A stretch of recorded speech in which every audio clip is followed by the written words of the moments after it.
we've got something a little bit different and unusual. Wow, the glint in my glasses is nuts. Anyway, something a little bit different today. This is a game I haven't pulled out and thought of in a long time, and I certainly haven't played in a while. So we'll see how much I remember how quickly. But for any of you Marvel or DC or just general comic book, I guess, fans out there, this was a game that was quite popular. Probably more popular than Overpower was, but it came a little while later. I wish I could have it preset to all messages. I don't know why. Let's see, what's the date on this one? 2004. That sounds about right. As I recall, it was, very early 2000s when it showed up. Ooh, yay, early gang. Welcome, founder, if you're still here. And that's what we're going to be looking at today's versus system. And then I'll reminisce a little bit about the game, go through some of my old decks, just sort of for flavor. And then I've got 3 versus system 2PCG, basically the same icon, same sort of property, same sort of idea with comic book characters, but I think they changed the rules, and they certainly changed how it was sold, because it used to just be randomized booster packs and pre-constructed decks.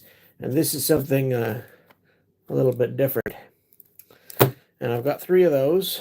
I picked some ones that were on sale at a store we enjoy that had familiar characters on them. So I like the X-Men and certainly remember Jean Grey / Phoenix. Hey, Tank. Here we have Beast and the Scarlet Witch.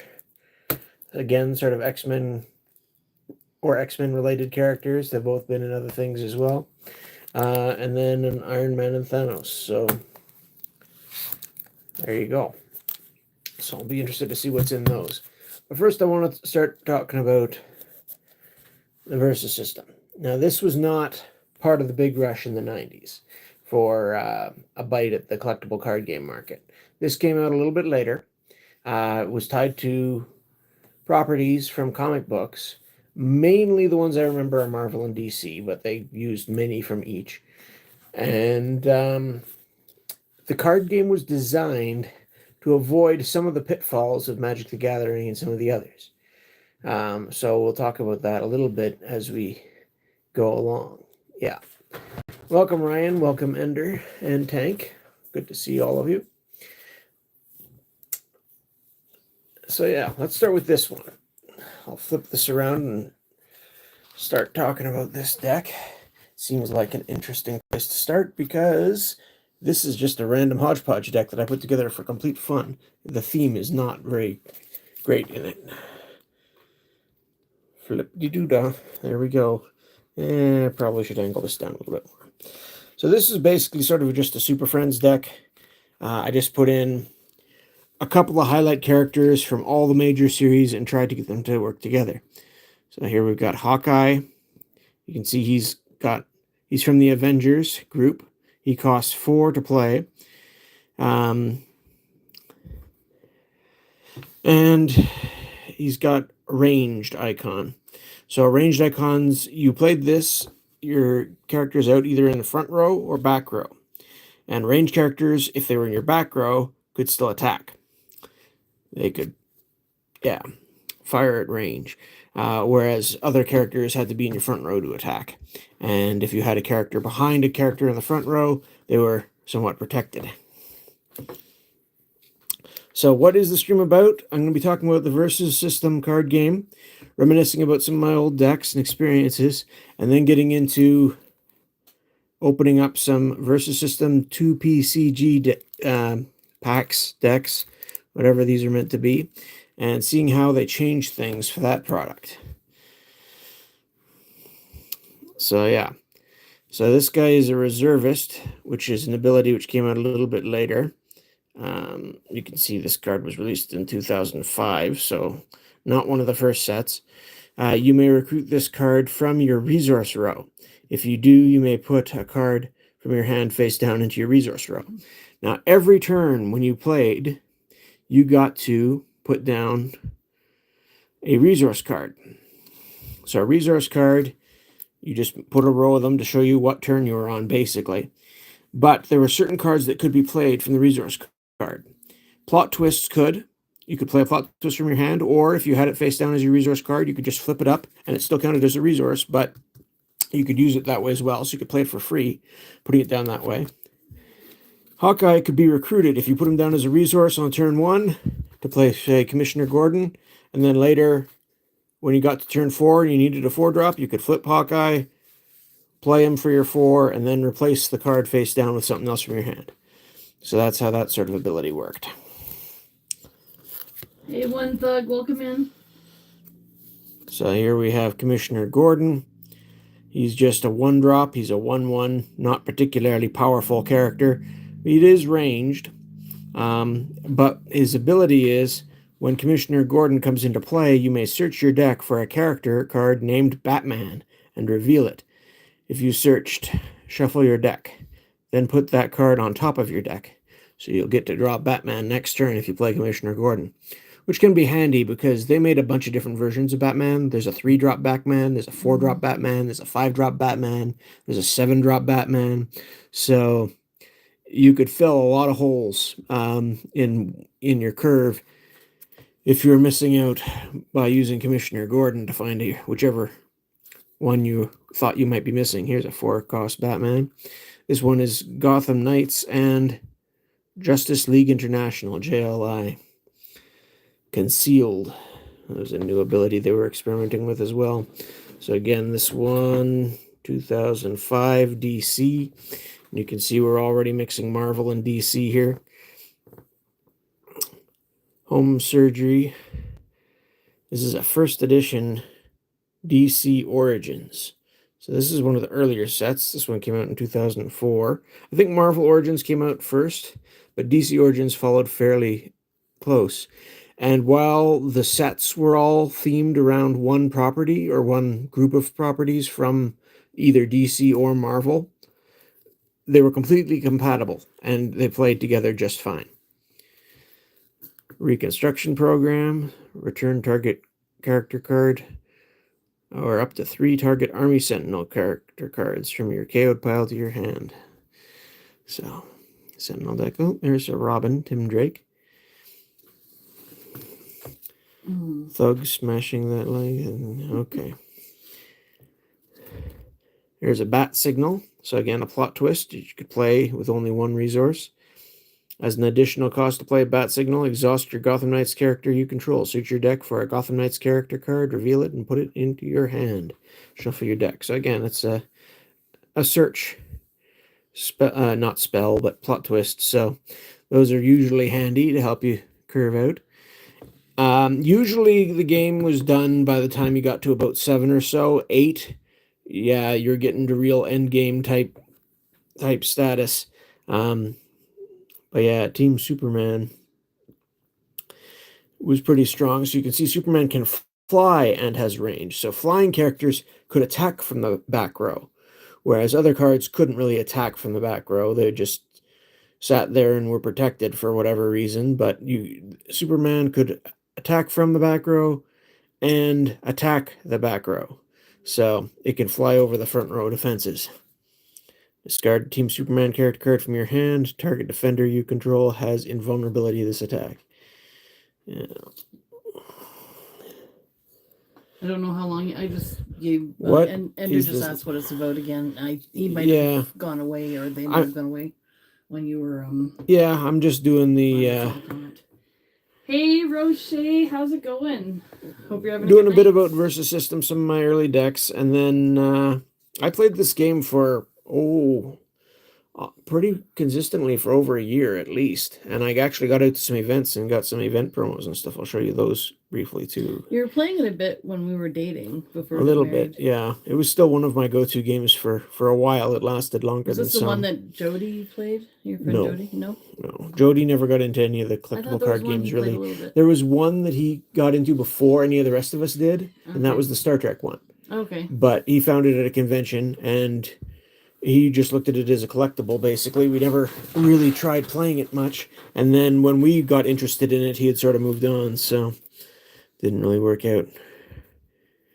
This is a reinforcement card, which lets you limit the amount of damage that goes through if a character is beat, as I recall. This is an ongoing plot twist. Choose 2 different team affiliations among characters you control. Characters you control, as well as cards in your hand, deck, and KO pile that have either of the chosen affiliations, have both affiliations. So this means you can team up your Batman and Superman cards, or your Batman and X-Men cards, or whatever. So these were really handy. This is the DC version. Marvel also had a version. This was the common Superman. Here's Cyclops from Marvel Origins. And again, I think Marvel Origins was the first set that came out. I'm a little delayed, and I'm hearing you talk about Cyclops, and I saw you show Superman, and I was like, that's not okay. Cyclops. And then I realized that there's a delay. Here's the Marvel team up. So you got Captain America, Spider-Man, and Daredevil there on the front. And basically does exactly the same thing. A lot of my cards here were first edition. They did make some that weren't. I got a lot of my cards from pre-constructed decks, and I only opened a very few packs, as I recall. And then I won some cards and stuff and did some trading and things. But a lot of these cards were cards you could just buy a pre-constructed XMen versus Brotherhood type starter deck. Or Spider-Man versus... what was it? Sinister Syndicate or something like that deck. And then they made like a Batman deck you could get, or a Fantastic Four deck you could get. There's a bunch. Thanks, boy. That was seemingly a little inappropriate. Here's a Wolverine. When Wolverine becomes stunned, you can recover him at the start of your recovery phase this turn. So he recovers for free. Otherwise, I think you're limited to 1 recovery per turn, if I recall correctly. So, nice to have the extra. Earth's Mightiest Hero is a plot twist that you need 4 resources in play to play. If you have played no other plot twist this turn, target Avengers attacker you control is +7 attack this turn. You cannot play plot twist this turn. Yeah. I like looking at some of these arts, because this game was all based off the comic books, basically. So it's before any of the, Marvel Avengers type movies that came out. So they're both inspired by the comics, but Ryan says he has some Street Fighter. Got a different sort of flavor to it. I don't know what girl you're talking about, Boyd. There's a lot of... There's another people reservist. There's Captain America. I never really got an Avengers deck proper going. I just threw the Avengers into this deck with, a bunch of other things, just because I wanted to have all the well-known characters. And it's interesting that I consider these guys well-known, like Hawkeye and Captain America and them, before the movies came out still. So this was a Batman from a pre-constructed deck that you could get. Superman, Avatar of Peace. Big 7-drop. Hal Jordan. They never did make a Green Lanterns movie, did they? Wasn't there a Green Lantern movie? It just didn't do very well. Oh, maybe you're right. Was it Ryan Reynolds? Oh, there is a 6-drop Batman. So yeah, Batman you could cover pretty much all your drops above 2. Was it Ryan Reynolds? There's Thing from the Fantastic Four. Most 3 drops. Now I'm curious. Was it Ryan Reynolds that played? You'd get like a 4 or 5 or something. So he's a little bit above average. But I think it's because it not on my watch. This was a promo I got at an event, I think. Play not on my watch only if you control a character with 2 or more team affiliations.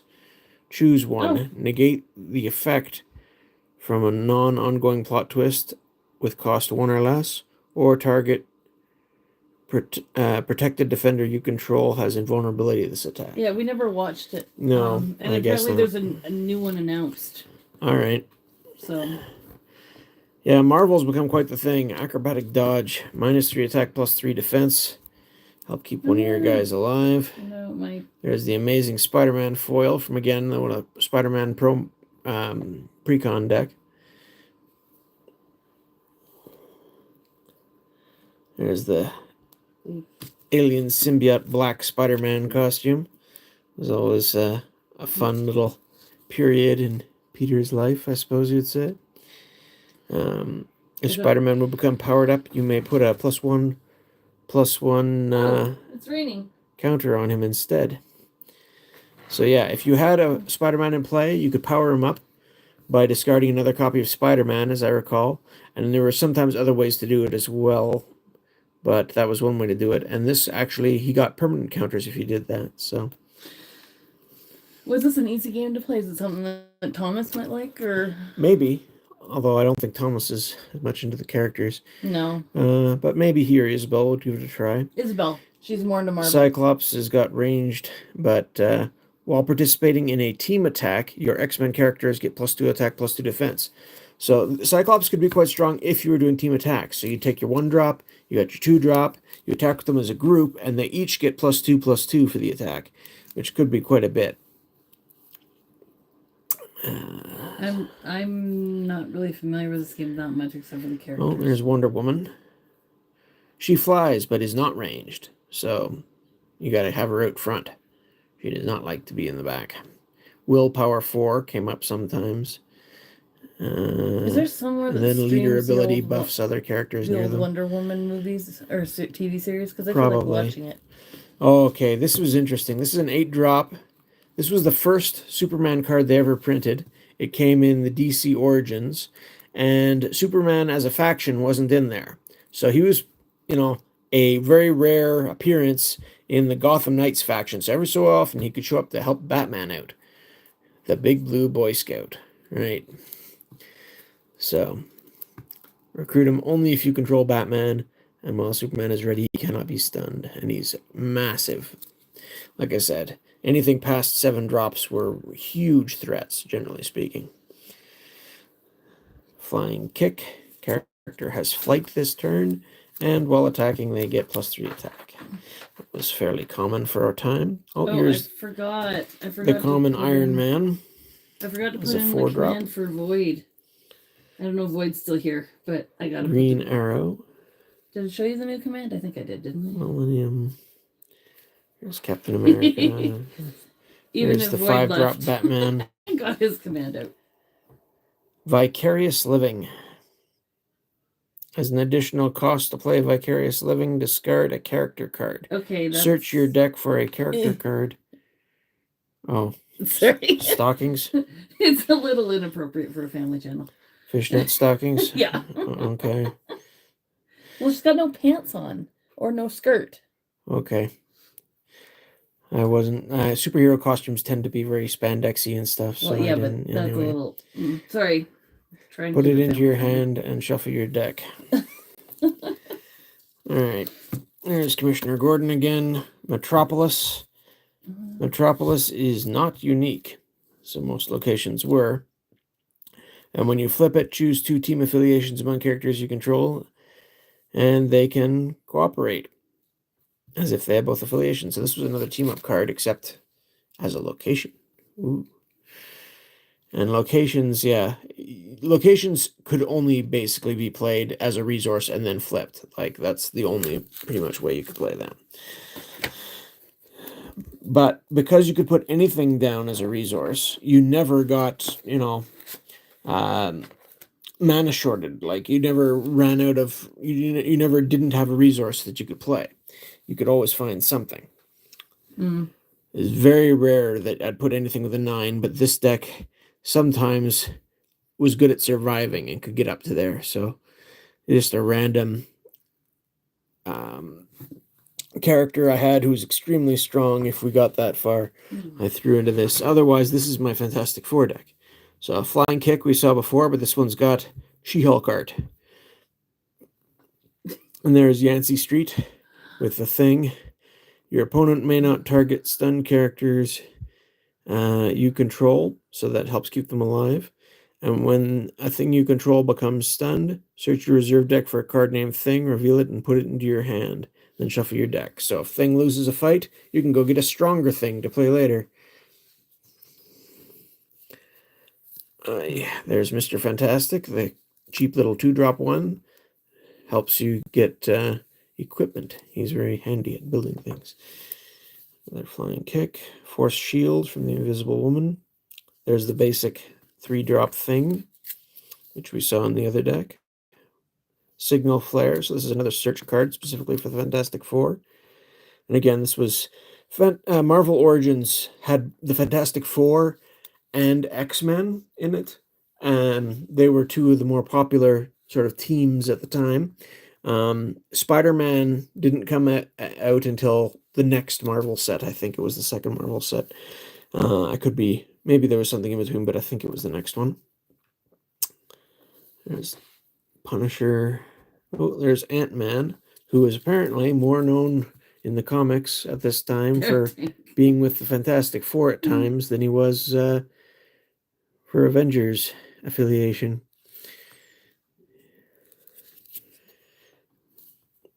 No Twin firearms. There you go. I am asking questions. Different Invisible Woman. Trying to get chat involved because it's more fun when chat is involved. There's a Ghost Rider from the Fantastic Four. When you have 25 or less endurance, Ghost Rider gets +4 attack. Now your endurance is the number of cards left in your deck, as I recall. Or is there a separate health bar? I don't know. I don't remember now. Does it use deck for your life counter? I think it might. I think that was one of the things they did to try to streamline things, but I could be getting it mixed up with Star Wars or something else. Anyways, you had to work down your opponent's endurance through attacks and things. And yeah, recovering. Anytime one of your characters gets hit, you lose their cost in endurance. Or then there's, overflowing attacks that can just do you damage directly. I have a question for you and for everyone in chat. Yeah, who's everyone's favorite Marvel character? There's certainly lots of them out there. They didn't make very many Hulks, and this is the Gray Hulk from his time with the new Fantastic Four. So, and it can be from the comics or the movies. I don't care what. There's a Human Torch, flying ranged. Tank says Hulk is his favorite. There's a 6-drop Iron Man. When he's equipped, he gets +1 attack, +1 defense. And when he's equipped and attacking, he cannot be stunned. So Iron Man fits well, even though he's not Fantastic Four in this deck, because Fantastic Four was my heavy equipment deck. So was Hulk your favorite Marvel character, or was it somebody else? Oh boy. Can we speak Japanese? No, we cannot. Oh no, I'm afraid I cannot. Yeah, this was the first. That would be nice, but no. 2-drop one. And here's the nasty finishing move with Magneto taking all the adamantium out of Wolverine. Not very fun. KO a stunned character. So, again, the difference between someone getting stunned and someone getting removed. Why do you ask that and then go put something in Japanese? I'm sorry, but we're going to hide the comment or remove the comment because we don't know what we don't know what you're saying. So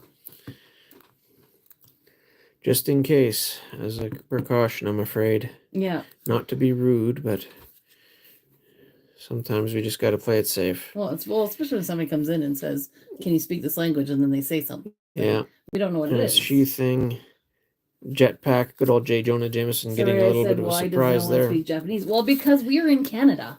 Yeah. And we are not Japanese. If we lived in Vancouver, we'd have more chance of running into people who speak Japanese, but in the part where we are, there's not very many people who speak that language here. I used to live near Quebec, and so I learned to speak some French, but we have to take precautions, though. We just have to assume, because there are a lot of people that come in and do stuff like that. And so, but you're welcome here, regardless. Invisible Woman's a good defensive character. All defensive Fantastic Four characters you control are reinforced. As an example. Oh, and here's a big 8-drop, the Silver Surfer. Yeah, just flying range. You might have power, but I am power, right? At the start of your combat phase, you may discard a Fantastic Four character card from your hand. If you do, gain control of the initiative. So the initiative, that's another important point, alternated back and forth. So depending who went first, on turn 1, you'd get to round 1, you'd get to play your 1-drop first, and then they'd play their 1-drop, and then you would attack first, and then they would attack. And then for round 2, they would get the initiative, so they'd get to play their 2 first. And then, so one of you would be on even, one of you would be on odd. So if you were on odd, and you got the initiative on turn 7, your opponent gets the initiative on turn 8 if you get that far, and then you can steal it with Silver Surfer. So that is quite a strong ability. There's Luke Cage, another overpowered thing, basically. Unstable Molecules gives +1 defense, and you can KO it to give more defense. Salvage for equipment. There's another version of Thing. Yeah, Thing was... Oh, there's the Fantastic Four Wolverine. Or new Fantastic Four, I should say.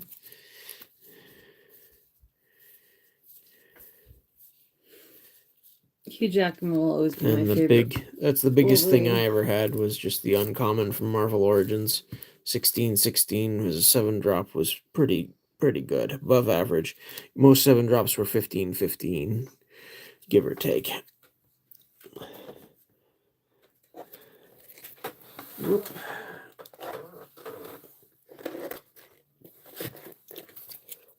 So this one was interesting. It's a Sentinels deck. So this 4-drop Sentinel Mark 5, you can boost 1, which means if this is turn 5 and you've got 5 resources in play, you can use the 5th to boost. When it comes into play, put 2 +1 counters on it. So you can play it as a 9/9, which is still reasonable as a 5-drop. So this one doubles very nicely for 5-drop or 4-drop. And when it's ready, Army Sentinel characters you control have reinforcement, so they back each other up quite nicely as well. So Sentinels was a big thing. There's a 6-drop Bastion Sentinel. Here's a 2-drop Sentinel Mark 3, which gives Army Sentinel characters you control +1 attack while attacking. Got a couple of those. So did you already explain why our title is the way it is versus system? Nimrod. Versus system? Basically, the title is the way it is because this is the game I grew up playing. Well, not grew up, but at that time, I played this game quite a bit for over a year. And so this is versus system that as I know it. And then we'll take a look at whatever the heck they did to it with this, which looks rather different. Okay. So, what did they change when they added the 2P, which I assume means 2-player CG card game? So, it was always meant for one-on-one games. I think we did do a couple of variants sometimes where we'd play 2-on-2. So this is like, it looks like from a movie because that looks an awful like. Yeah, this came out after these decks came out far more recently. Okay. These games were just based on the comics. Now, the Gotham City Police Department officer was another army type character, like the Sentinels are army characters, and I just found it an amusing combination to combine the Gotham City Police with the Sentinels from Marvel. I did not give him his medicine. So this deck would run for the first few turns, mainly the Gotham City Police stuff, and then start throwing out Sentinels for later on in the game. So when your officer is exhausted, it has reinforcement. And then you've got the headquarters. Whenever 3 or more Gotham Knights team attackers you control stun a defender, KO that defender. So you can just knock them out straight away if you're using a group with them. And activate target Gotham Knights defender with cost 3 or less has reinforcement this attack. So very handy location. And then you've got the 2-drop Commissioner Gordon. The 1-dropper you recall was the tutor from the first deck I showed. Army Gotham Knights characters you control get +1 attack, +1 defense, and you can pay 3 endurance to KO any equipment an opponent controls. So quite handy. Yeah, I didn't put Wolverine in this deck, but he does like to slash up some Sentinels, that's for sure. There's just a 3-drop Sentinel from Arc 2. Again, the Reconstruction Program. If you can go get 3 characters back because they're army. Home Surgery to recover your guys. Choose up to 2 different team. Yeah, it's another team up card. There's Nimrod again. Cover Fire. Bolivar Trask. 2-drop Sentinels. Oh, Ryan Combat says Wolverine. protocols. I'm assuming that was in response to his favorite character. Good. Yeah, probably. He's a fairly well-known one. Again, dynamic duo.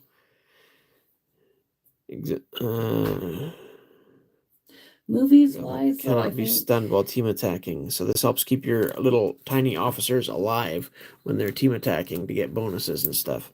for the movies, I think I enjoyed the first Thor movie the most. There's Master Mold. Helps churn out other Sentinels. And your Army Sentinels get plus 2 attack. Very strong. And Ant-Man. I think those were like 3 of my favorite in the Marvel movies. Oh, yeah, and there were foils. I'm sure you've seen some of the promo foils I've gotten here, but this was just an example of a regular foil from a pack. Again, Marvel Origins for that one. Prime Sentinels. Plot twist. Whenever an opponent plays a plot twist from his resource row, that opponent loses 1 endurance for each non-stunned Sentinel character you control. So yeah, makes it expensive for your opponent. South American Sentinel base, again with another Master Mold before. Activate, return target Army Sentinel card from your KO'd pile to your hand. So again, easy to recur your Sentinels. Underground Sentinel base, activate, reveal a face down Army Sentinel character card in your resource row and move it face up into your front row or support row. Use this power only during your recruit step. So this would let you get double plays of Sentinels. You could play a Sentinel regularly, and if you had one in your resource row, whoop, up it comes. But it does cost 5 to be able to activate and use this location. So this is only for turn 5 and later. But once you hit turn 5, you can start playing 2, of those 4 cost or 5 cost Sentinels each turn.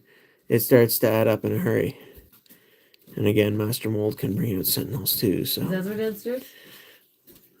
And that's basically how this deck ran. Night. And that's, again, another fun crossover, I think, with the Gotham City Police teaming up with massive Sentinels. Now here's a Brotherhood of Evil Mutants deck. This was the first sort of pre-con deck that you could buy, or, it was a pair of decks, I believe. So you had the Brotherhood of Evil Mutants versus the X-Men. So this one is heavily updated. They made a whole set based around the X-Men. So this is Marvel X-Men, MXM. And this came out in 2006, so 2 years after Marvel Origins. They added a whole bunch more characters to both the Brotherhood and the X-Men themes. Yeah, a drink could be good. I don't think I finished my tea back there, actually. Oh, yeah. Savage Land, target Brotherhood attacker you control gets +1 attack and -1 defense for this attack for each resource you control. So this one is a location which gets stronger the more resources you have in play. There's Gold Toad, Stonewall, Crimson Commando. Of course, there's Genosha.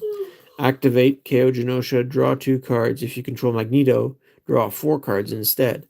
So yeah, very good if you've got Magneto. Just straight up 4 more cards to refill your hand. There's a 4-drop Sabretooth foil. This was a quite powerful card in its time because 11 attack. Usually most 4-drops were 7/7s. So this is pretty strong. As an additional cost to recruit him, discard a Brotherhood character from your hand was the downside. Surprise attack again. Wundagore Citadel. Target Brotherhood character you control would cause breakthrough this turn. Instead, it causes 3 additional breakthrough. So just get more through. There's the original Magneto 5-drop from that first starter deck. At the start of your attack step, if you control another Brotherhood character, you may exhaust target character with cost 4 or less. So you can just lock people down, which is very handy. And again, flying range. Carpenter, another Genosha, Lorelli, Destiny again, Avalanche. It gets a bit repetitive because you wanted to have doubles to draw. Pyro. Toad. The New Brotherhood. Plot twist ongoing. So this ongoing plot twists, you could turn up like a plot twist, but they stayed face up until something specifically got rid of them. Somebody just scrolled through and is asking about. What are these called? I had these years ago and completely forgot about these. Yeah, this is the versus system game, basically. You could buy starter decks. You could buy them in packs. It was produced by Upper Deck. It was quite a popular game for a time. And this gives... while you control 4 or less resources, Brotherhood characters get +2 attack. So sometimes people would actually limit the number of resources they had in play purposefully to try to keep these going, especially if they had more than one in play. But it was a risky strategy. And there's Mastermind, Silver Saber, Chrome, playing with fire. There's the Blob. The Blob was a strong character. Again, most 4-drops I said were 7/7s, so 6/9 is pretty good stats. While the Blob is in your front row, support row Brotherhood characters you control cannot be attacked. So you bring this guy out on turn 4, all your smaller guys in the back row, he can cover for them all. And some of them, like Pyro, have nifty little activate abilities where you want to keep him alive for a while, even if he's not in combat. Another Savage Land, another Genosha, another Savage Land, there's Lorelli. So things like the Savage Land, which boost their attack. Sorry, that was the other one. And this, they play very well together. Brotherhood, early on especially, was a very aggressive strategy. Could be quite strong. And take your opponent by surprise at times. Anyway, Mammal Max, again, yeah, you're getting a 7 attack on your 3-drop.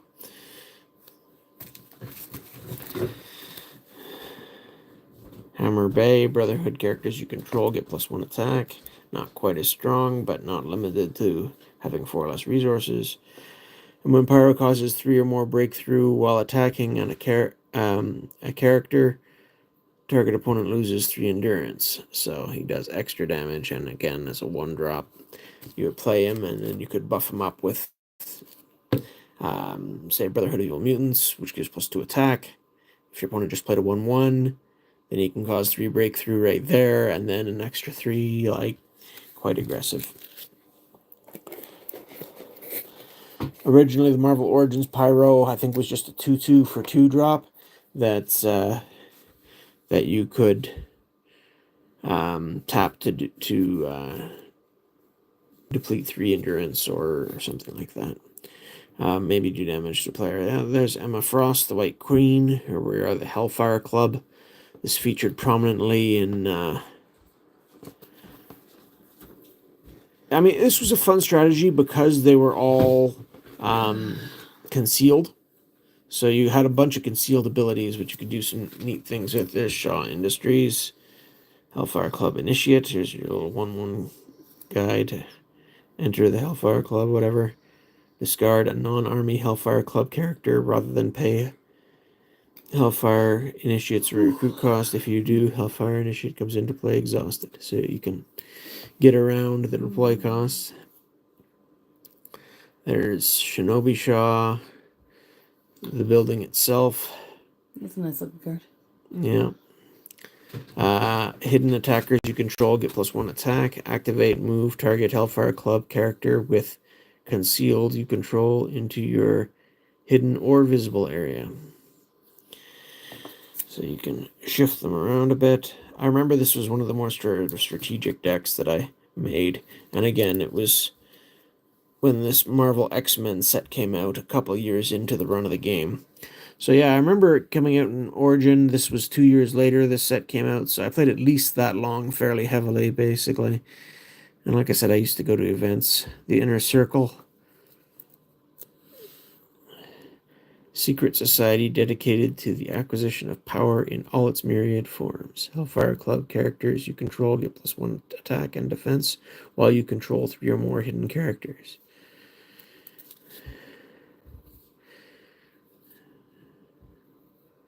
Join the club. Search your deck for a character card with concealed. Sage. Prior.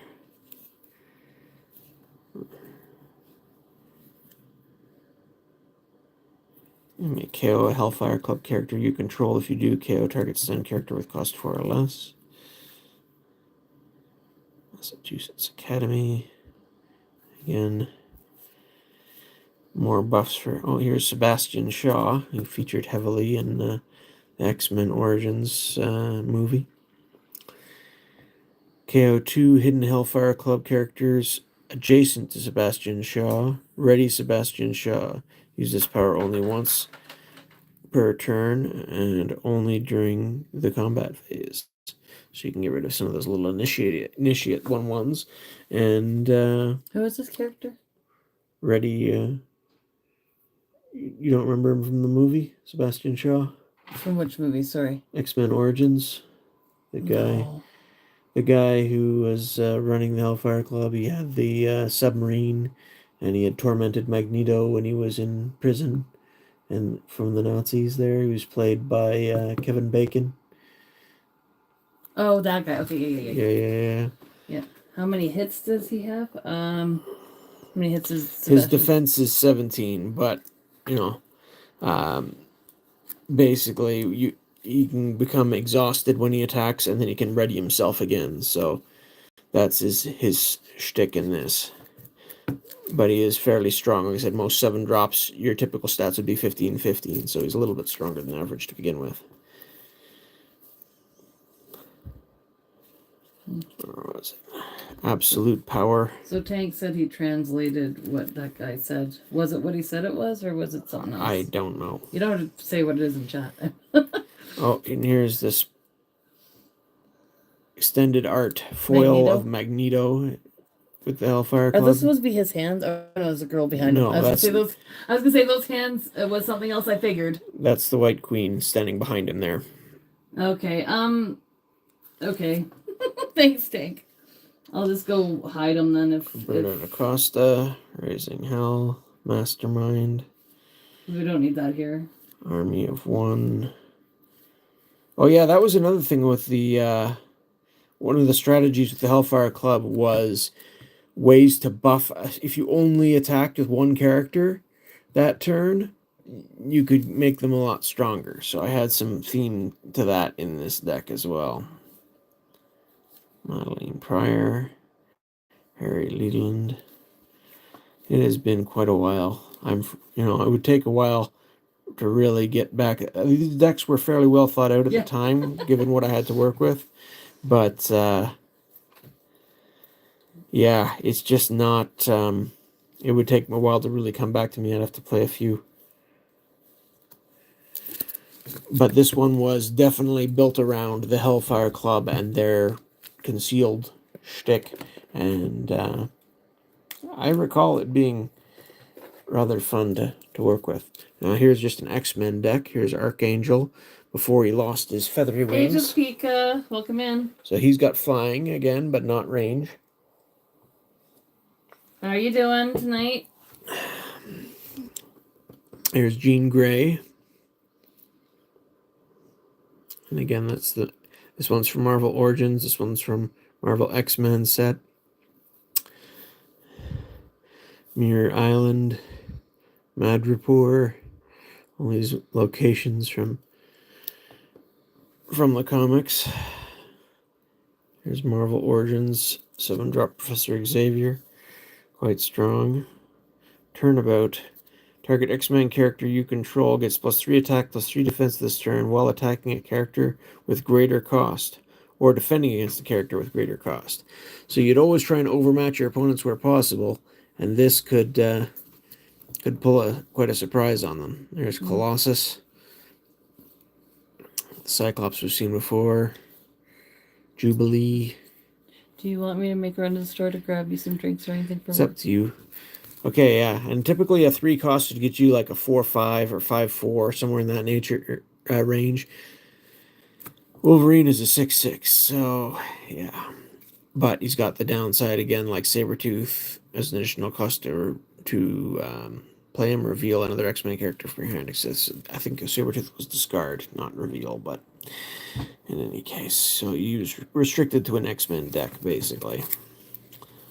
This version is a Shadow Cat, Jean Grey, a Black Bird Blue. X-Men creatures you control get +2 attack while attacking and have flight.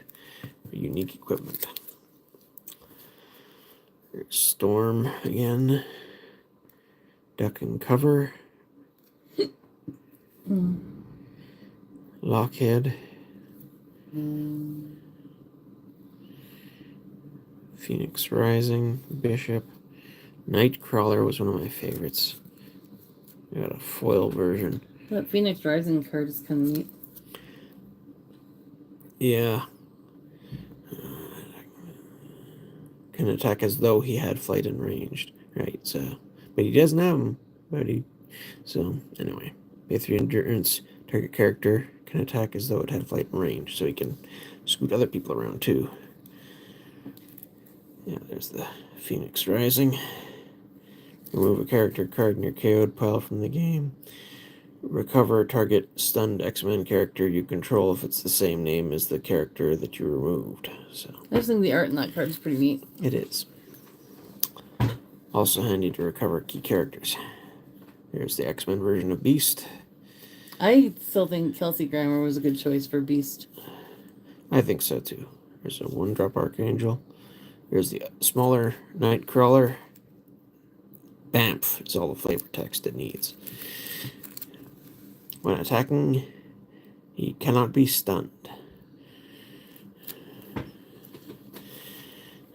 The Danger Room. Front row X-Men characters you control get +1 attack. Support row X-Men characters you control get +1 defense. And either way, there's Cerebro. Reveal the top 2 cards of your deck. Put all revealed X-Men character cards into your hand. Handy to get more X-Men around. Jean Grey. There's the more lethal version of Archangel. There's Rachel Summers' version of Phoenix from the future. That was Cyclops and Jean Grey's daughter from an alternate future who came back in time for something. I forget her whole backstory. But again, an 8-cost character. Not likely that you'll get that far. But they are a reservist, so there's that. You can play her to the support row if you don't have a better use for her.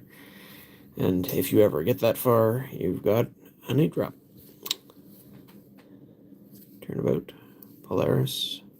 The other Professor X from the starter deck that came out with the Marvel X-Men. Dazzler. Alrighty. We're into the home stretch of this stuff, and then we can start cracking some of these decks. Is it just drinks you need, or do you need something for your lunch too? I probably am going to need more other stuff. I forget exactly if it's fish or if it's what exactly. Sandwiches maybe if they have to. Maybe. I think we're at a sandwich week. And so there's... I don't even know if this one's a deck. This might just be some extra cards. Hank, are you still here, able to watch Juggernaut. chat while I step away?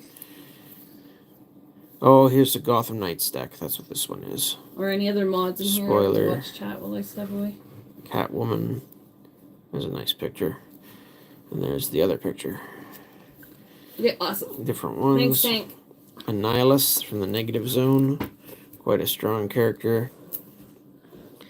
At the start of the combat phase, if Negative Zone is not in play, lose 15 endurance. At the start of your attack step, you may stun target front row character. So, he is quite powerful, but you need to have that Negative Zone. Bastion, there's a foil Annihilus.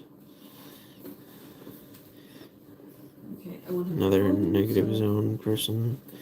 Gotham Knights. There's the negative zone.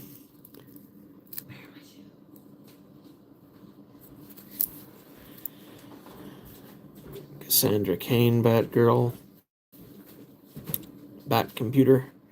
Target Gotham Knights character control gets +1 attack and has flight and range this turn. Bat Signal.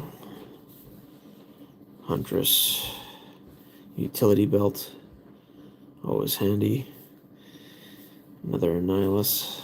I think this deck was just all about being able to finally play Annihilus, which I'd been sitting on a couple of copies of and hadn't actually been able to use. So I basically just threw together a deck with that entire purpose, and it would just run some Gotham Knights to keep people busy until then. Because, yeah, negative zone, there's only the 6-drop and the 7-drop that I ever found for it. I'll try to. But yeah, this is a Thor. This one I just picked up as a single recently, just because I never had a Thor for my Avengers deck. But these are some extra sort of rares I had, and then also some promo cards I got at events. So the Dark Phoenix, 10 is the biggest number I've ever seen for a deploy cost. I've never seen a game go that long. Usually by the time 8 drops hit the table, the game ends very quickly. At the start of combat phase, KO all resources in play. Yeah. There's the Dark Phoenix from the Hellfire Club. So that's also very strong. Squadron Supreme. Neutralization Protocol. There's Mr. Sinister. The Juggernaut from Marvel Origins. Again, usually a 7-drop is a 15-15. This one's a 17-17. But he's got no team affiliations, so that limits what you can do with him in that regard. So that's his downside.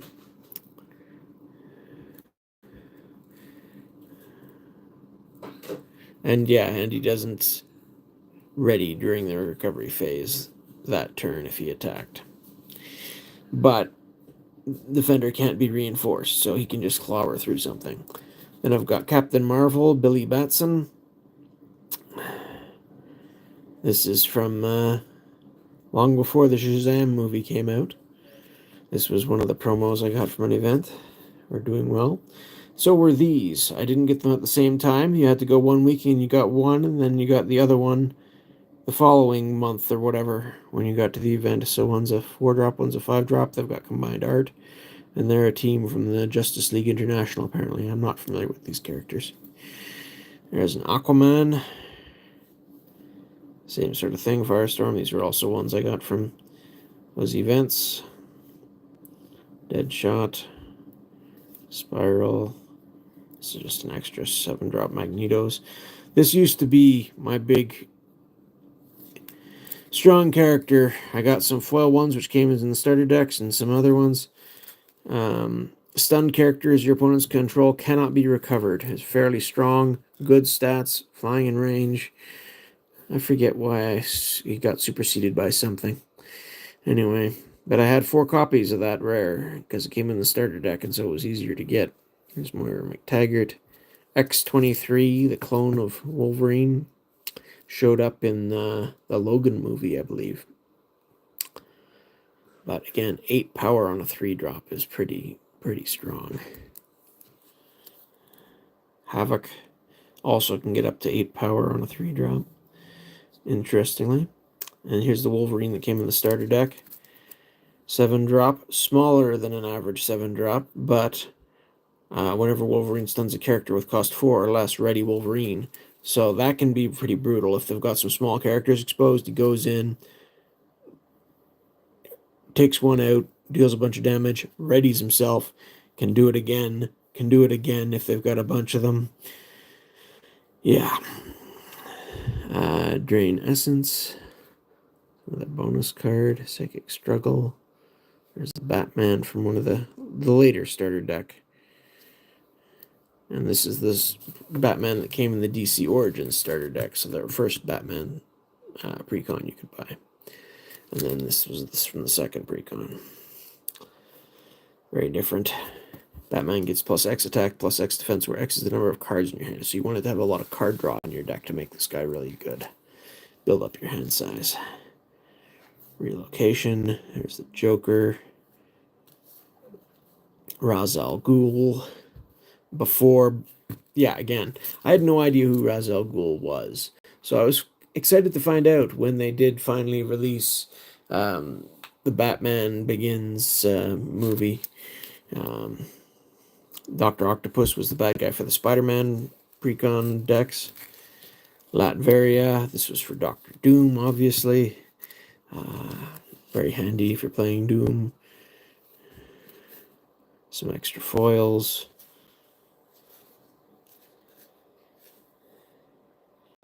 Now that's what I'm talking about, is the flavor text.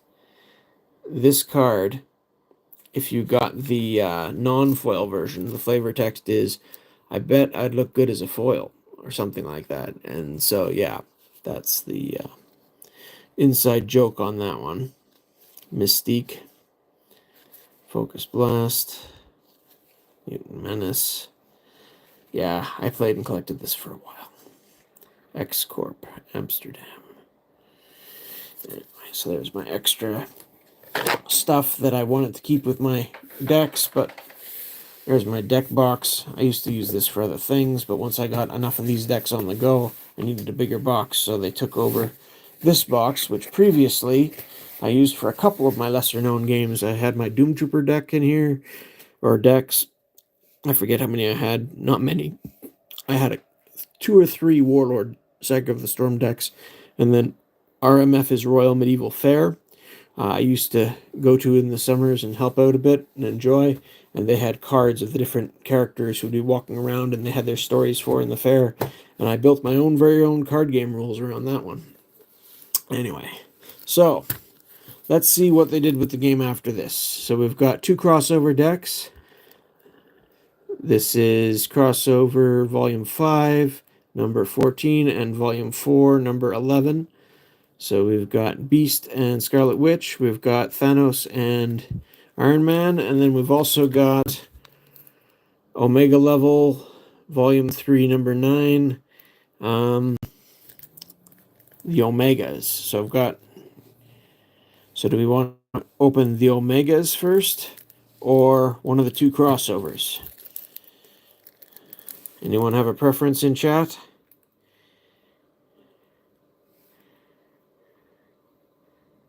We like Thanos and Iron Man, Beast and Scarlet Witch, the Phoenix, Jean Grey. I got these all on sale. They were just liquidating them. You can see the price sort of has changed over time. This is for the newest one, but the older ones that used to be a little bit more. Go with the Omegas, the oldest one. All right, let's see what we got here. Is there a pull tab on this thing? Or is it just... This is to hang it on a thing. Anyway. So I believe they got rid of the whole resource thing where you play a resource face down and then you use it to play your characters and things after. I think that whole mechanic is gone. Contents. 55 cards and a rule sheet. So it's not a 60 card deck. It's just a bunch of cards on a theme. So you don't get randomized booster packs, you just buy the Omegas set. So this is what you got in that one.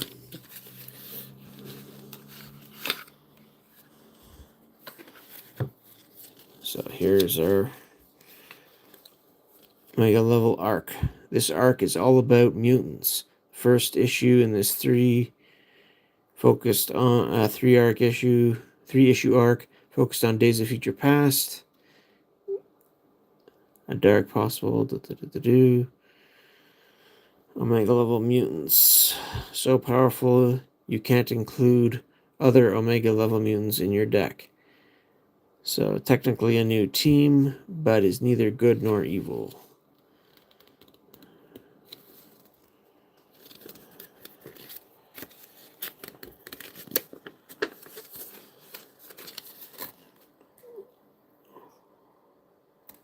Hope Summers, Iceman, Magneto. So is this This is just about the deck. Alright, well, let's take a look at them.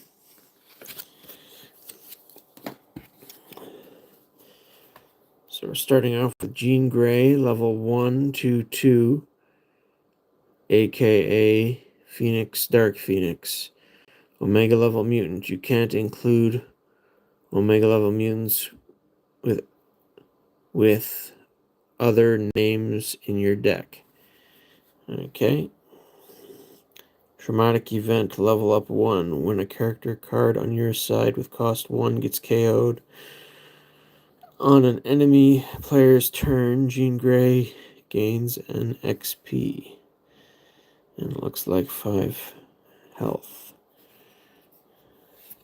Level 2. She becomes 5/5. Out of control. When Jean attacks, put 3 -1/-1 counters on another character on your side. Reduce the number of counters by 1 for each XP she has. Learning Control, level up 3. When you put counters on a character on your side, when Jean is out of control, she gains +1 experience. So this is level 3. Omega level mutants, Psychic Firebrand. There's an 8/8. Remove an enemy player's hand or deck from the game. That's pretty strong. We got Elixir, supporting character.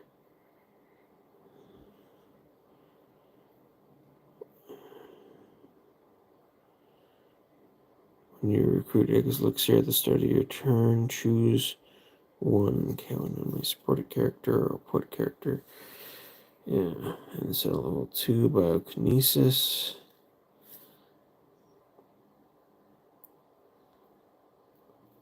This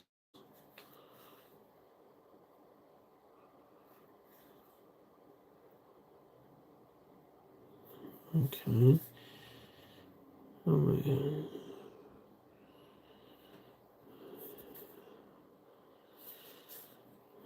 Exodus. So these are definitely more complicated, and it seems you're leveling up one to the next.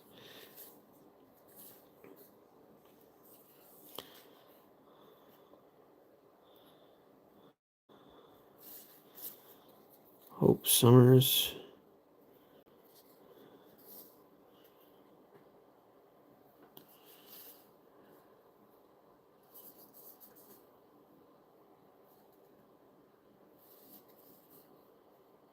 These are all just the same copy. It's not leveling up the same way Jean did. You cannot include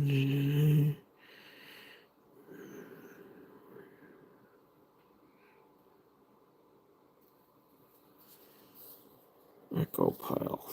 That's a rule I'm not familiar with. Iceman. 18/1. Freeze each enemy location.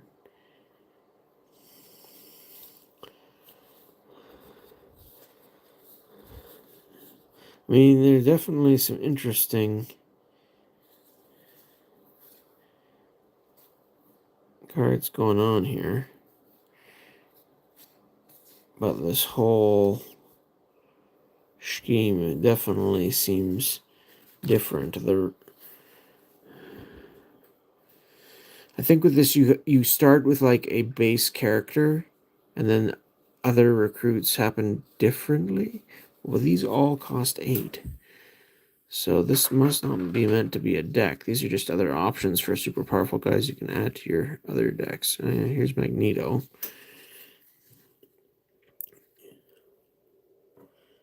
Master of Magnetism. When you recruit Magneto, choose an enemy player to reveal their hand. Then choose an equipment there and discard it. Then you may KO an enemy equipment and or move an enemy equipment from any character to an unequipped character. Then search your deck and KO pile for one equipment each. reveal them and put them into your hand. This turn you may play equipment for free, ignoring team restrictions. So yeah, that's if there's equipment around, that's very strong.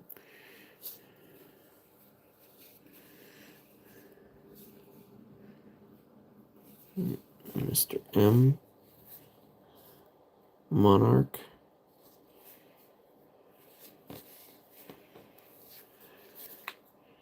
Proteus.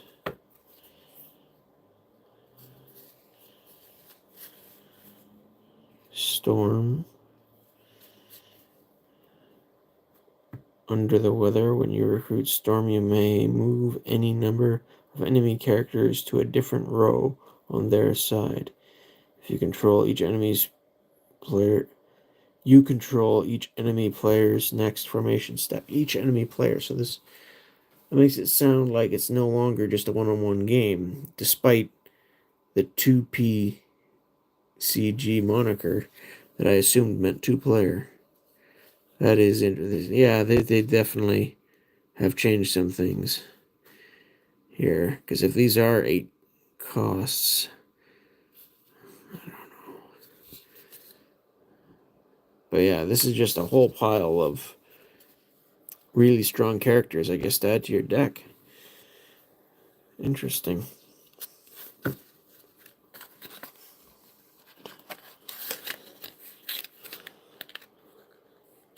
But yeah, they've definitely tweaked the rules here, because the leveling up characters,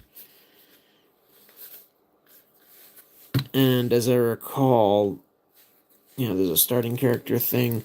My brother recently got one of the starter. These are not starting kits. These are meant to build on an existing system. So they relaunched the whole thing at some point. Which one would we want to take a look at next? Thanos or Beast? Or Iron Man or Scarlet Witch? Anyone got a preference?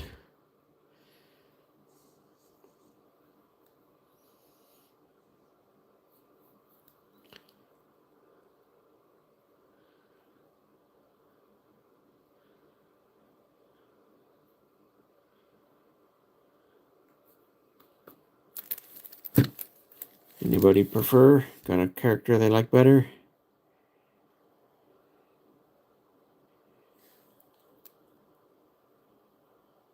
Your choice. Alright, well. Let's save the big baddie Thanos for last. I think that was a good idea when they were making the movies anyway. They had something to build up to. After they resolved the whole Thanos story arc, it really seemed like they struggled to know what to do next. And I think the movies overall went downhill after that point. Not just for that reason, others as well, but that was definitely... They had a plan going up to that point, and then I really don't think they did as much after that. This does not want to open easily. Come on. Give me something. Wow, they do seal these well. Come on. Can I rip this off? Will that do it?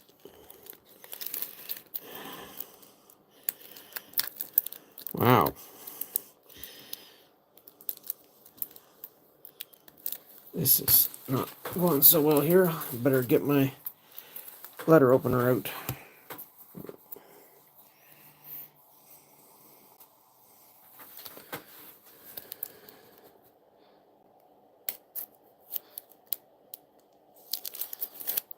There we go.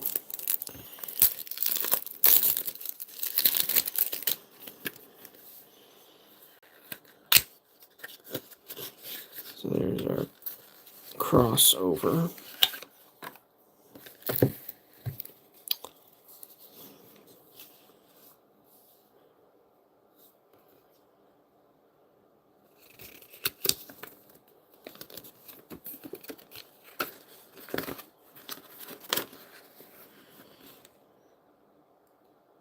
Boss battles use normal game rules with the following changes.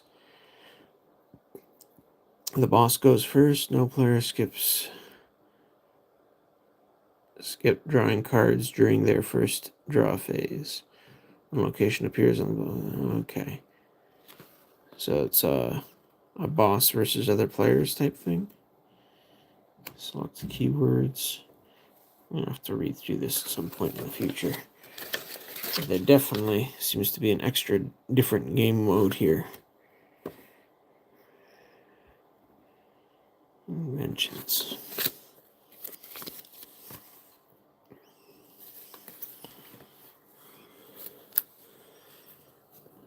So we got a level 1 Master Mold. Some more Sentinel stuff. Master Mold has the keyword powers from each Alpha Combat Unit learning program in your KO pile. Cast in the same mold, level up 6. When support character named Sentinel appears on your side, Master Mold gains 1 experience. Master Mold level 2, aka Sentinel. All systems online. Master Mold has the keyword powers from each of your Alpha Combat Units learning program in your KO pile. So that part is the same. His stats go up significantly. Double, basically. Full operational capacity. At the start of your build phase, may reveal the top 3 cards of your deck. Put each revealed support character card named Sentinel onto your side and the rest on the bottom of your deck. So he starts turning out Sentinels. And it's just a 2 level. Okay. We've got a level 1 Beast. 6 PhDs. You may include any good inventions in your invention pile. Beast can invent them. Okay. Climb. At the start of your main phase, you may exhaust the location on your side. If you do, put +1/+1 counter on Beast. Scientist and Teacher. Level up 1. At the start of your turn, you may have a laboratory and school for gifted youngsters on your side. Beast gains experience. And then he's got the climb ability still. You got acrobatics. While in combat, Beast gets struck as though he had double his defense. And feet with my feet. Build. So 1 science, I guess. Beast creates an invention. And there's the Scarlet Witch. Spellcaster can cast these red type of spells. Alter reality. You need that energy or that or whatever. Place a random terrain from Scarlet Witch's chaos pile.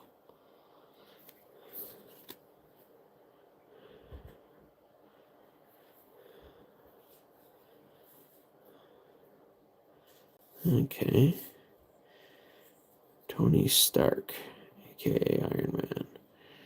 Reinventing the wheel. When Tony appears, he may create an invention. The original. While Tony Stark is equipped with an invention with armor in its name, he has +4/+4. Okay. Are we going to get some inventions in here? Egghead. Evil Mastermind. 4 copies of him. Here's a Sentinel. One-of-a-kind swarm. Alpha Combat Unit. Self-replicating. When this character appears, put a +1/+1 counter on it for each Alpha Combat Unit in your KO'd pile. Learning program. This character has Combat Master and keywords and the keyword powers from each of your Alpha Combat Units. Learning program in your KO'd pile.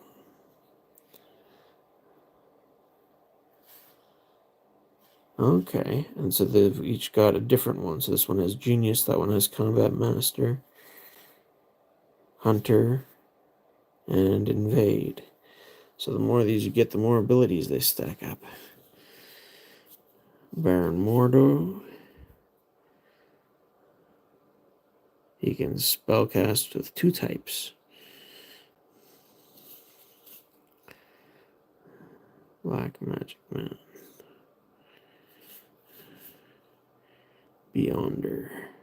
Infinity. Okay.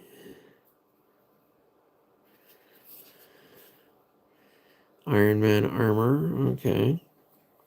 From the armor, equipped character has +2/+2 flying and range. And arc reactor.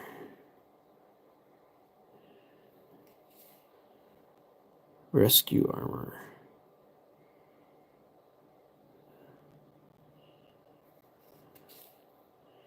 War Machine armor.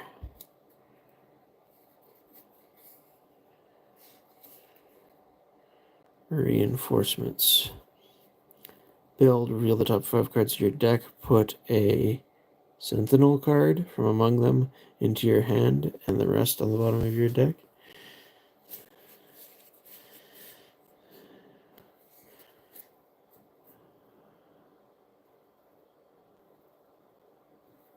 Look at the top enemies. Player's hands. Choose a card there and then discard it and each copy of it. Forget. Dominate. Overload. These are all spells. Choose a character in combat to get +10/+10 this combat.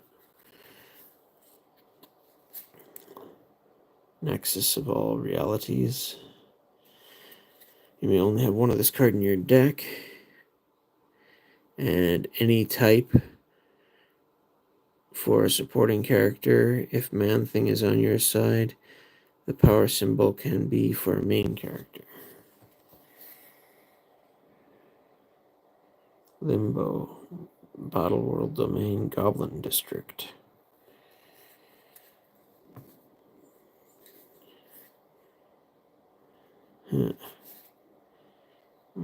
Utopia. Dream come true. Main characters are friendly. They can't attack. Huh. That sounds strategic. New Atlan. Norseheim. Remnants of the 10 Realms.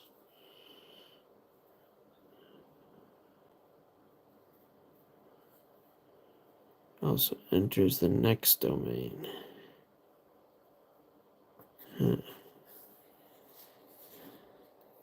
Sentinel territories. Characters other than Sentinel characters lose and can't gain powers.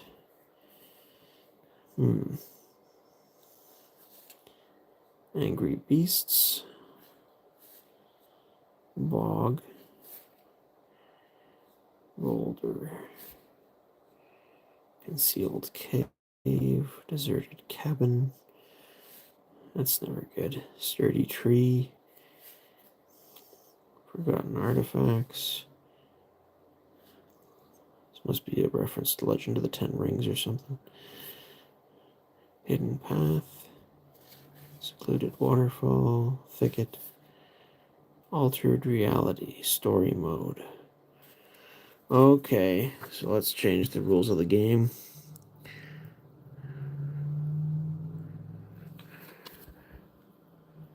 Oh yeah, the whole back is different too, on these. Yeah, they're definitely not meant to just plug into the other. When I first saw these, I thought it might be just expansion type releases for the original Versus System game, but with completely different backs, and it looks like different rule systems. It's interesting. It's a whole new game, but they kept the Versus System branding. I find that very strange. I don't really understand the thinking with that. I mean, I guess it worked because I was able to, I was intrigued enough to pick up some, even though it was on liquidation. But a boss battle against Magneto, that sounds interesting. And Loki. Was there other boss battles here? What did I miss? And Kingpin. Okay.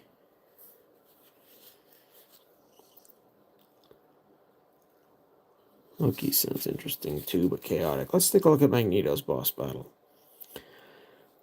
When a location appears on your side, if it's science, I guess, mightiest of all mutants, choose a character on your side until your next turn. It gets +4 defense and an additional +4 defense while equipped. The yellow energy symbol, I guess. Test my metal, draw a card, then another for each equipped character on your side. Homo superior characters on your side are lethal this turn. Heal a wound from each equipped character on your side. And heavy metal. KO an enemy equipment. Search your hand, deck, and KO pile for another equipment. Reveal it and then play it for free or put it into your hand. Asteroid M or the Vault. Choose 2 different effects above. Oh, nice.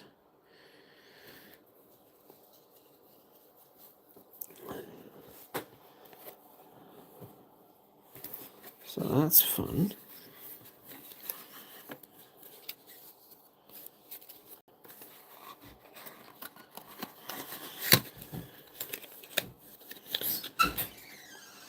But yes, it's definitely quite different, and I really question that branding.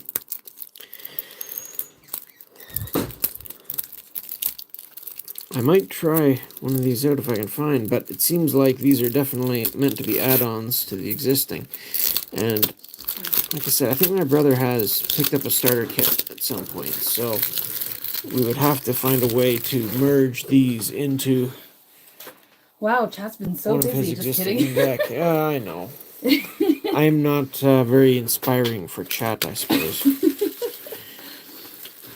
And here we have the Iron Man Thanos crossover, the last one. So let's take a look briefly at this, see if anything jumps out. Last crossover had boss battle thing going on, so is that crossover volume 5.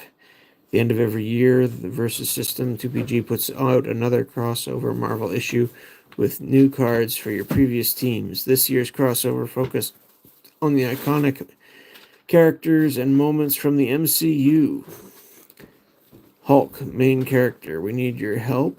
Captain America, supporting character. 2 caps left.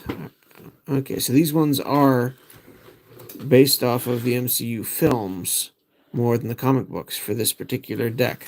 The other ones were still comic book based. Interesting. Well, it'll be interesting to take a look at what they did here anyway. Story mode.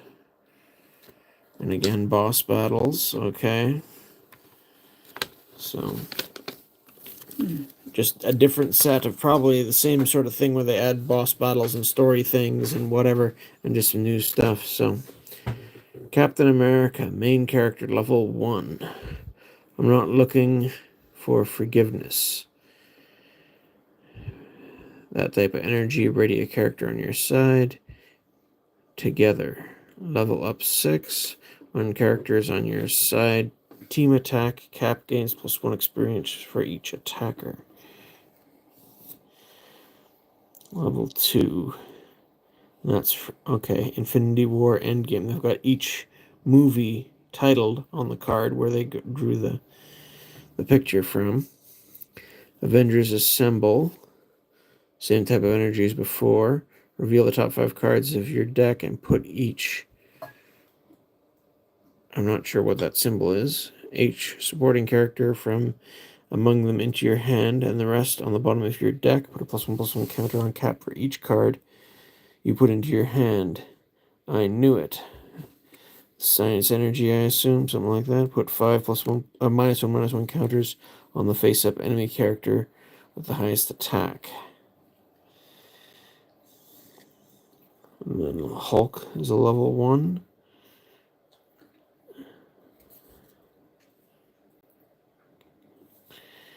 Looking at Captain stats.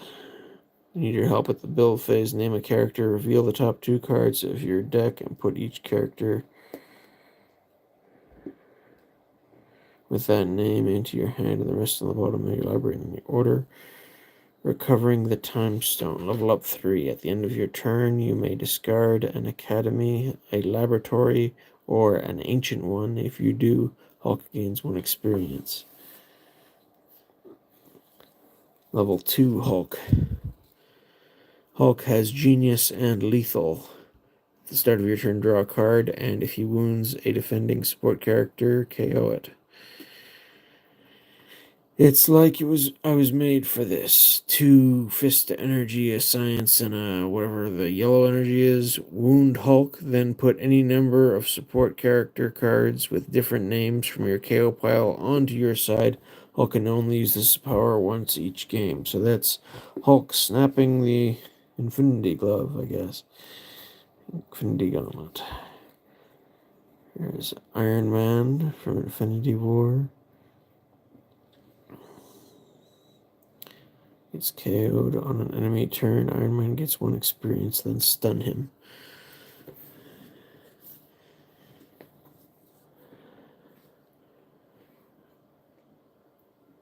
Iron Man can't strike while defending. Are those shots from the movie, or are they just like... They seem to be inspired by the movie. I don't know if they're actual movie stills. I see. Iron Man it's hard to tell. can't... Yeah. Iron Man can't strike while defending. At the start of your turn, Iron Man may pay power symbols equal to the total remaining health of all enemy characters. If he does, remove those characters from the game and KO Iron Man. There's Thor from Endgame. At the start of your main step, put 2 -1/-1 counters on Thor. When Frigga appears on your side, remove a -1/-1 counter from Thor and he gets 1 experience.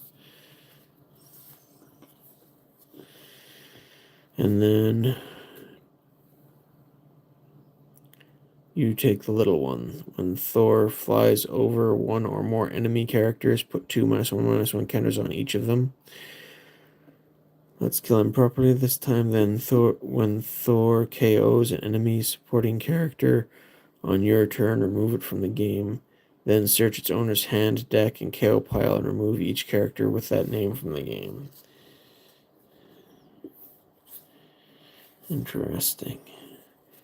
Jane Foster, 1 of a kind. You may only have 1 of this card in your deck. I saw you with the Avengers. At the start of your main phase, put 2 +1/+1 counters on a main character on your side named Thor. Oh, that looks like definitely a shot from the movie. That doesn't look like... That's from the Dark World. Okay. Yeah, these were all Endgame / Infinity Wars for levels 1 and 2 for the level up characters. Rescue. Support area character. Can't be struck this turn. So this was the Iron Man armor that Tony Stark built for Pepper Potts. Okay. So that's Pepper Potts, basically. Fandral. That's one of Thor's friends. I preferred the other actor, the first actor that played him, though. I mean, he was okay, but... 1 of a kind. The Warriors 3. When Fandral appears, he may heal a wound from Hogun and/or Volstagg. Wielder of Fimbuldur. Founder has +2/+2 and mobile while he is unwounded. Frigga. Support character. I see with more than eyes. Main energy. Look at an enemy player's hand. You may choose a player to discard their hand. If you do, draw that many cards. So it's really interesting to me that they went into specifically movie stills for this.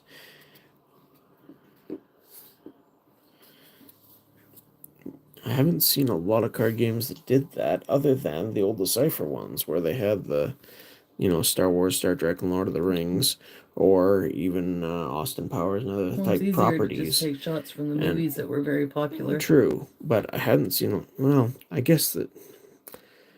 But this was like, again, this is an existing card game. Even if this is a brand new reset to the card game, it was based off comic books initially, and now then I guess it's not as big a leap as some, and I mean, but even Magic the Gathering, even in their, well, they still do art inspired by. They don't do movie stills in their Yeah, Secret the Princess Lairs, Bride right? was art inspired by, not stills. Exactly. And it was very well done, to be honest. Yeah.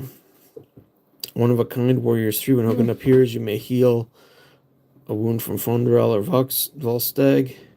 Hogan gets +2/+2 and is ferocious when he is unwounded. They had a secret lair. They showed some of the Marvel Secret Lair was shown at some event. Yeah, I heard there was some leaks on decent. that too. Volstagg.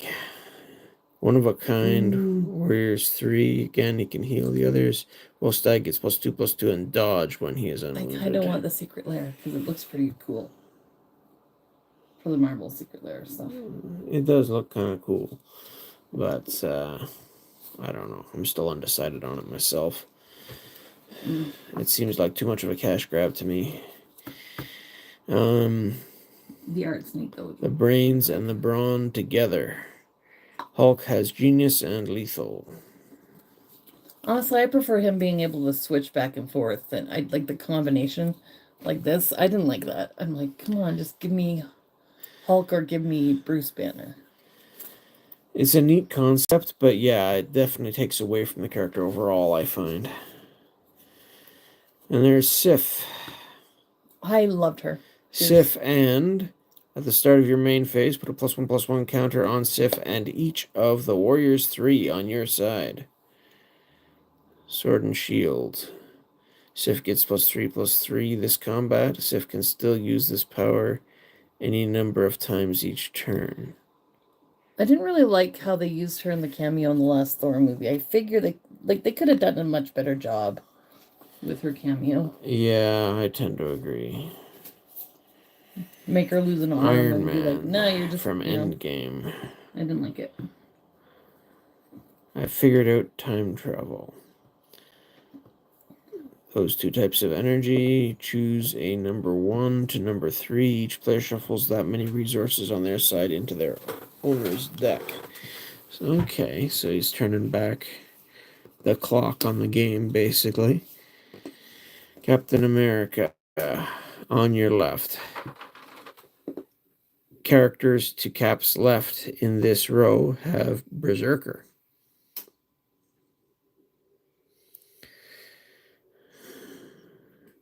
And Avengers Assemble. Reveal the top 5 cards of your deck and put each. Okay.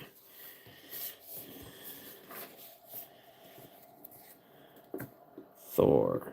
Let's kill him properly this time. So it's got the same similar sort of abilities as their level up cards did. George Batroc. Supporting character from the Winter Soldier. Batroc has flying on your turn. Combat expert. While Batroc is in combat on your turn, enemy players can't play plot twists. Huh. That is interesting.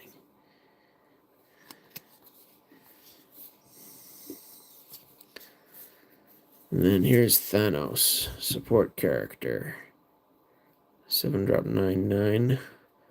I will shred this universe. Main, move an enemy photographic universe equipment, location, or support character from the game. Or remove an enemy photographic universe equipment. Okay, well, don't quite understand that, but it sounds powerful. I am inevitable. Plot twist. One of a kind. You may only have one of this card in your deck. Combat. Choose a supporting character on your side. In the combat, it can't be struck, stunned, or wounded this combat. I went for the head. One of a kind. Strike enemy support character. Stun that support character and then KO it and remove it from the game. The Cosmic Scales story mode. Fate of the universe is at stake. Player A builds one deck that is legal with 3 different main characters and chooses one of them to use for part 1. Player A wins to the garden, remove 1 copy. We've stopped them for now. Player A must choose a main character for part 2. The blip, the aftermath.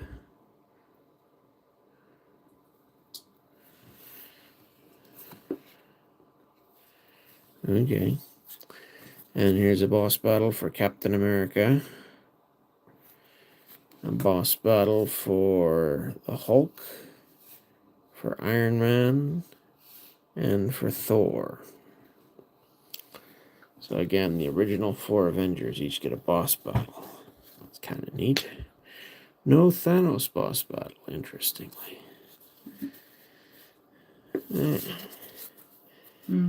I'm at a disadvantage not having seen any of these characters in movies, but I'm still fascinated by the artwork.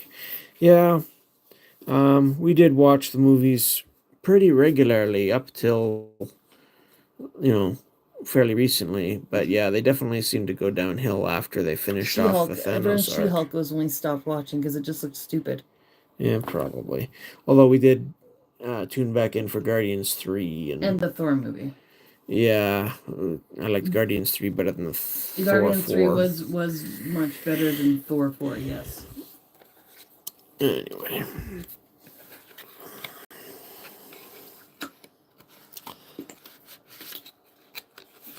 But yeah, they've definitely changed a few things. I do think this is an interesting sampling, getting 2 of these crossover ones. So we had one to compare, a movie-themed one and a non. And then the Omegas is completely different. But yeah, all of them seem like they're just add-ons for the base versus system 2 PCG, which I don't have. So I'll have to see if my brother thinks that any of these look like something that we could put together with his stuff and make something that'll work at some point. But yeah, Marvel Studios collection, so that's... So you need the base set for it? Yeah. They might have it on one of the stores we shop at. Oh, they might, but I don't know if it's worth it. Yeah, if your brother... brother... Let's talk to Dave first and see what he has to say. Anyhow. But yeah, like I said, the base versus system game is something that I played a lot and rather enjoyed.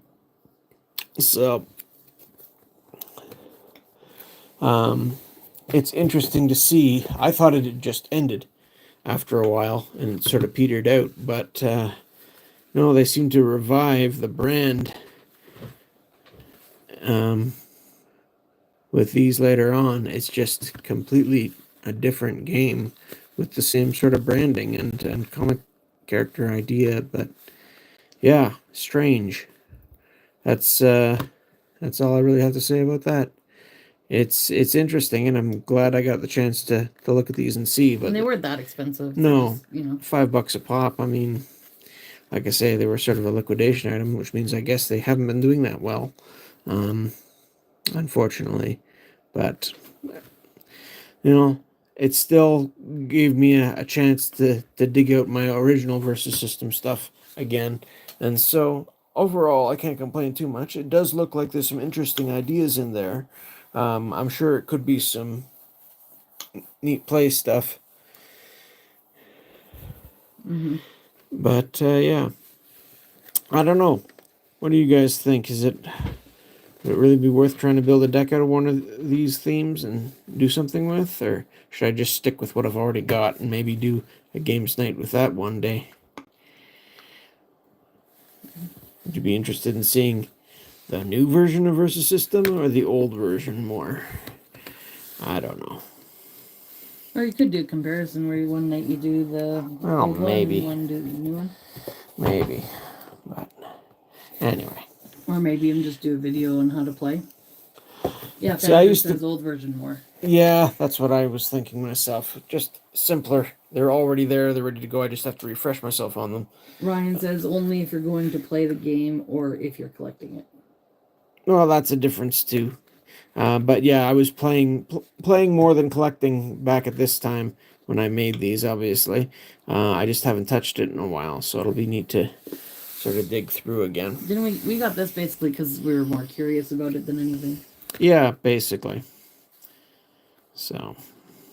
What were the other ones they had there from the same? They had about 8 of them, and I picked these 3 because they had the characters that I recognized more. The other ones I didn't recognize as much. Mm-hmm. So, but yeah, interesting to see. Mm-hmm. But the different resource types that you had to spend to do actions is definitely a big departure from the original game, where you just had to put down so many number of whatever. I'm curious why they went that direction. Doesn't make much sense to me. Ooh.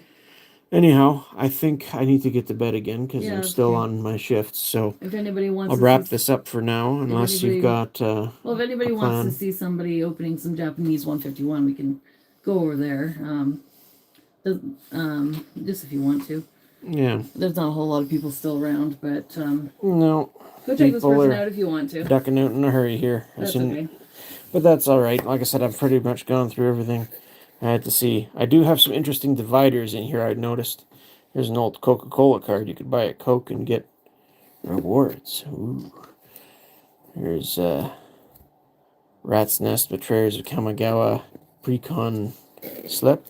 And here's an old Tempest storybook. Up until this, when you bought Mirage, or if you bought Ice Age, you got a rule book. In Tempest, they gave you a storybook. I wasn't as big a fan. But you could still get the Duelist. You know. I think that's been long discontinued. And look, here's a Star Wars customizable card game rulebook.